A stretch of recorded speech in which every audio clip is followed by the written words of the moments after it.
সাদিয়ার অনেকদিন ধরে এলাকায় দেখি না। আমিও সাদিয়া অনেকদিন এলাকায় দেখি না। সাদিয়া কই যেতে পারে?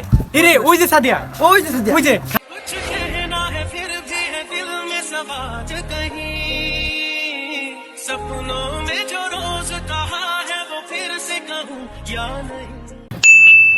সাদিয়া তুমি এখানে কি করো? এখানে কি করো তুমি? আর বলো না, যে গরম, টিউশনে যাবো, রিক্সা খুঁজতেছি। ও আজকে তো ফ্রাইডে, আজকে কি টিউশন তোমার? আসলে তো আজকে তো ফ্রাইডে।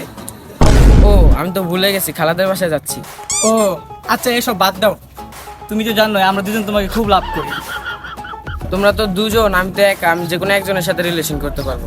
ও এটাও তো ঠিক কথা। তুমি এখন কার সাথে রিলেশন করবা বলো? বলো।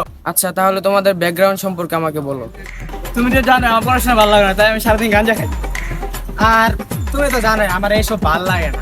আমি স্টুডেন্ট মানুষ, ভালো মতন পড়াশোনা করি। এই কিছুদিন পর আমেরিকাতে আমার ভিসা আসতেছে, আমেরিকা যাবো।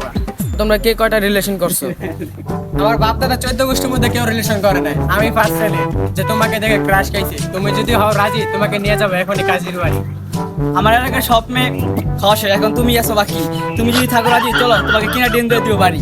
ওরা দুজনেই তো ভালো, এখন গাঁজাখোর ছেলেটা তো একটু বেশি স্প্রিট। ওর সাথে যদি রিলেশন করি তাহলে জীবনে একটু সুখী বেশি হতে পারবে।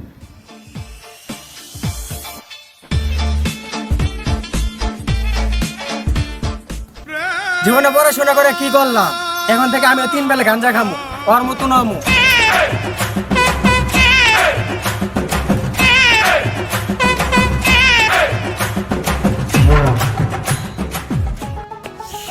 সো গাইস আমাদের ভিডিওটা এইটুকুই ছিল। সো এখন থেকে আমাদের চ্যানেলে ব্লগ ভিডিও একটু কম আসবে, ফানি ভিডিও একটু বেশি আসবে। সো ঈদের আগে আর কোনো ব্লগ বা ভিডিও আসবে না। সো এটাই লাস্ট ভিডিও ঈদের আগে। সো ভিডিওটি ভালো লাগলে লাইক, কমেন্ট, শেয়ার, সাবস্ক্রাইব করবেন।